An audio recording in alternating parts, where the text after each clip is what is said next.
Depuis 7 ans, le championnat anglais vit au rythme des exploits de Manchester City sous la houlette de Pep Guardiola. Une ère de domination qui a vu les Citizens s'emparer de la Première Ligue avec une main de fer dans un gant de velours. Pep Guardiola, l'architecte de cette suprématie, a transformé City en une machine à gagner. Avec un football de possession et d'attaque, il a imposé un style qui a laissé ses rivaux dans le sillage de son génie tactique. Sous Guardiola, Manchester City n'a pas seulement gagné, ils ont écrasé les records. Le plus grand nombre de points en une saison, le plus grand nombre de buts, la plus grande différence de buts. La liste est longue et les records parlent d'eux-mêmes. Avec des joueurs comme Kevin De Bruyne, Raheem Sterling et le phénomène Erling Haaland, City a non seulement dominé l'Angleterre mais a aussi marqué l'histoire du football moderne. La question reste, qui pourra détrôner Manchester City et Guardiola? Les yeux sont tournés vers l'Etihad Stadium, où Guardiola et ses hommes cherchent à prolonger leur règne. Pour triompher face à l'empire de Guardiola, il faut que les étoiles s'alignent. Manchester City, sous sa direction, est une forteresse presque impénétrable. Mais alors, comment percer cette armure? Parfois, c'est le destin qui joue en votre faveur. Une équipe qui tombe en panne, un jour sans, ou une blessure clé peut ouvrir une brèche dans le mur bleu ciel de City. Et puis, il y a les jours où Guardiola, le génie tactique, tente des choix audacieux, des formations expérimentales, ou des changements inattendus qui peuvent se retourner contre lui, comme lorsqu'il a dû abandonner ses horribles tactiques contre Arsenal pour finalement remporter la victoire. Vaincre Guardiola? C'est un exploit que peu ont accompli. Mais quand les planètes s'alignent et que Guardiola lui-même ouvre la porte, les courageux peuvent s'aventurer et peut-être, juste peut-être, sortir victorieux. Cette année, les rues de Manchester résonnent d'un écho différent. Manchester City, le colosse qui a dominé la Première Ligue pendant 7 ans, semble avoir perdu un peu de son éclat. Les Citizens, sous la baguette magique de Pep Guardiola, ne sont pas aussi invincibles que les saisons passées. Les statistiques ne mentent pas. Avec une performance légèrement en deçà des attentes, City a montré des signes de vulnérabilité. Moins de points par match, une défense qui flanche plus souvent et une attaque qui, bien que toujours redoutable, n'a pas le même mordant. Dans les pubs et sur les réseaux sociaux, les supporters de City s'interrogent. Est-ce la fin d'une ère? Un simple passage à vide? Ou peut-être le signe que la Première Ligue est en train de devenir encore plus compétitive? La Première Ligue ne pardonne pas. Et cette saison, elle met à l'épreuve la résilience de Manchester City.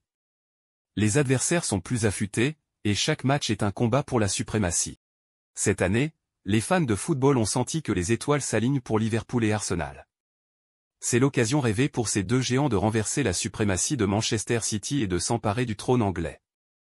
Les Reds de Liverpool, avec leur histoire riche et leur soif de victoire, sont sur le point de reprendre leur vol. Jürgen Klopp et ses hommes, armés de détermination, sont prêts à se battre pour chaque point, pour chaque but, pour chaque match. De plus, Jürgen Klopp veut dire adieu à son club avec un 20e titre pour Liverpool pour égaler le record du Manchester United. Du côté d'Arsenal, Mikel Arteta a construit une machine à rêve. Les Gunners, avec leur football fluide et leur jeunesse audacieuse, ont montré qu'ils avaient la force et la vision pour conquérir le sommet de la Première Ligue pour la première fois depuis 20 ans maintenant. Effectivement, les Gunners, avec leur jeu fluide et leur confiance au zénith, dominaient tranquillement le championnat. Le Manchester City quant à lui observait de loin ce que font ces deux clubs. Enfin. Jusqu'à la 33e journée. Et la surprise est venue d'Aston Villa et de leur ancien entraîneur, Unai Emery. Dans un match où Arsenal semblait tenir les rênes, Aston Villa a renversé la vapeur. Sous la direction tactique d'Unai Emery, les Vilains ont déjoué les pronostics et infligé une défaite cinglante aux Gunners, avec un score de 2-0. Unai Emery, l'ancien maître d'Arsenal, est revenu hanter les couloirs de l'Emirates Stadium. Avec une stratégie impeccable et une connaissance intime de son ancienne équipe, Emery a mené Aston Villa à une victoire qui restera dans les annales. Dans une tournure d'événements digne d'un thriller sportif, Liverpool, quant à elle, a trébuché face à Crystal Palace, le 14e du championnat. Un match qui s'est soldé par une défaite surprenante 0-1 à Anfield. Crystal Palace, loin d'être intimidé par le prestige de Liverpool, a joué le jeu de sa vie. Avec une défense impénétrable et une contre-attaque fatale, les Eagles ont arraché 3 points précieux, semant le doute dans l'esprit des Reds. Pendant ce temps, à Manchester City, Guardiola observe. Cette défaite de Liverpool a ouvert la porte à City pour s'emparer de la première place du championnat. Et comme nous le savons tous, quand Guardiola sent l'odeur du titre, il ne le laisse pas s'échapper. Jürgen Klopp de Liverpool et Mikel Arteta d'Arsenal, tous deux architectes de leurs équipes ambitieuses, savent ce que cette opportunité signifie pour Guardiola. Ils sont conscients que le moindre faux pas peut coûter le titre, surtout quand il s'agit de rivaliser avec le maestro tactique de Manchester City. Avec cette tournure des événements, la scène est prête pour Guardiola. L'homme qui a fait de la victoire une habitude semble prêt à ajouter un autre trophée à sa collection. Klopp, Arteta, toi et moi, nous le savons tous, Guardiola est sur le point de plier le titre de cette année encore. Imaginez un instant, si Manchester City remporte le titre cette année, ils ne seront pas seulement champions. Ils entreront dans l'histoire comme le premier club à gagner 4 fois de suite le titre de la Premier League. Un exploit monumental. Un chapitre inédit que même le grand Sir Alex Ferguson n'a pas écrit avec Manchester United. Pep Guardiola, le maître tacticien, pourrait alors se vanter d'un palmarès sans précédent. Ce serait le 6e titre en 7 ans pour City, et le 10e au total. Une décennie de domination, une ère qui serait indéniablement marquée du sceau de Guardiola. Dans cette épopée, les autres entraîneurs ont joué leur rôle, mais c'est Guardiola qui pourrait être couronné empereur de cette période dorée. Les livres d'histoire du football se souviendront de cette époque comme celle où Guardiola a redéfini l'excellence. Revenant à l'équipe de Manchester City cette année. On est d'accord qu'elle est moins forte que les années précédentes. Cette année, l'armada de Manchester City a connu des turbulences. Le départ de quelques étoiles a laissé des traces dans le ciel bleu de Manchester. À commencer par Ilkay Gundogan, le maestro du milieu de terrain, qui a pris la direction du Barça, emportant avec lui sa vision du jeu et son intelligence tactique. Riyad Mahrez, l'ailier virevoltant, a lui aussi quitté le navire pour rejoindre les rangs d'Al Ahly. Sa technique et sa capacité à débloquer des situations sur le côté droit manquent à l'appel cette saison. Et que dire de Cole Palmer? Le jeune prodige n'a pas été convaincu par Guardiola de poursuivre l'aventure à l'Etihad. Il a pris son envol vers Chelsea où il brille désormais, avec déjà 20 buts à son actif. Quant aux nouveaux venus, ils n'ont pas encore atteint les sommets espérés. Les recrutements n'ont pas eu l'impact immédiat attendu, laissant les fans et les analystes dans l'expectative.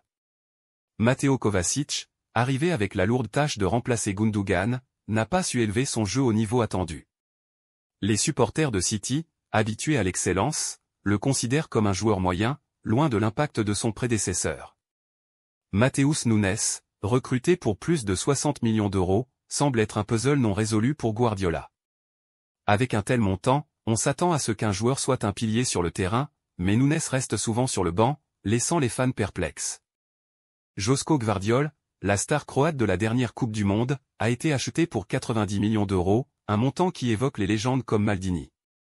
Mais Guardiola, dans un élan de créativité tactique, l'a positionné en tant que défenseur latéral gauche, un rôle où il peine à briller, malgré un but mémorable contre le Real Madrid en Ligue des Champions.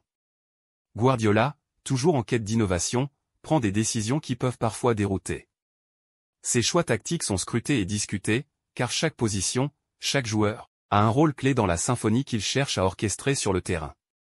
Cette année, Manchester City a été frappé par une vague de blessures. Kevin De Bruyne, le maestro du milieu, a été le premier à tomber au combat dès le premier match, laissant un vide immense dans l'orchestre de Guardiola. Son absence a été un coup dur, et le niveau de l'équipe en a inévitablement pâti.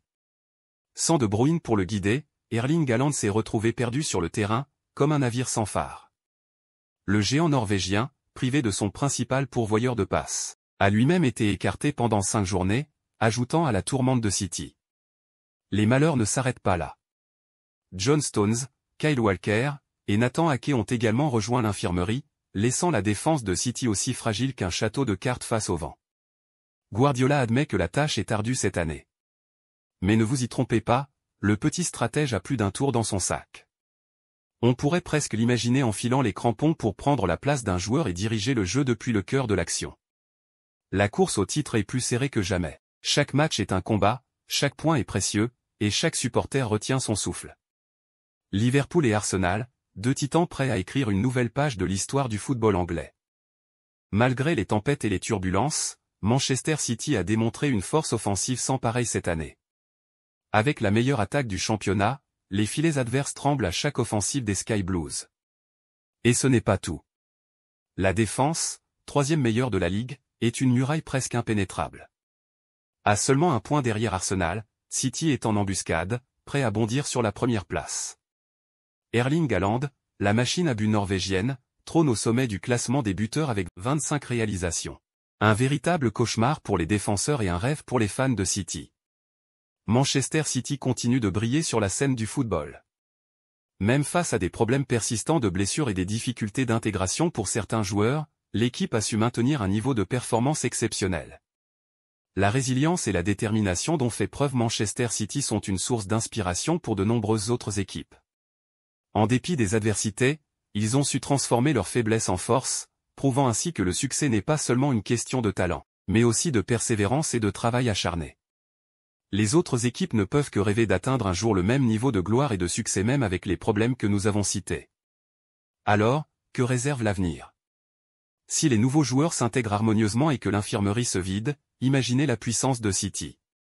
Moins de blessures, plus de cohésion, et une armée bleue prête à conquérir l'Europe. Et Guardiola.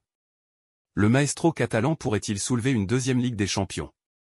Avec son esprit stratégique et son génie tactique, il en est plus que capable. Les adversaires sont prévenus, Guardiola et ses hommes ne visent rien de moins que le sommet.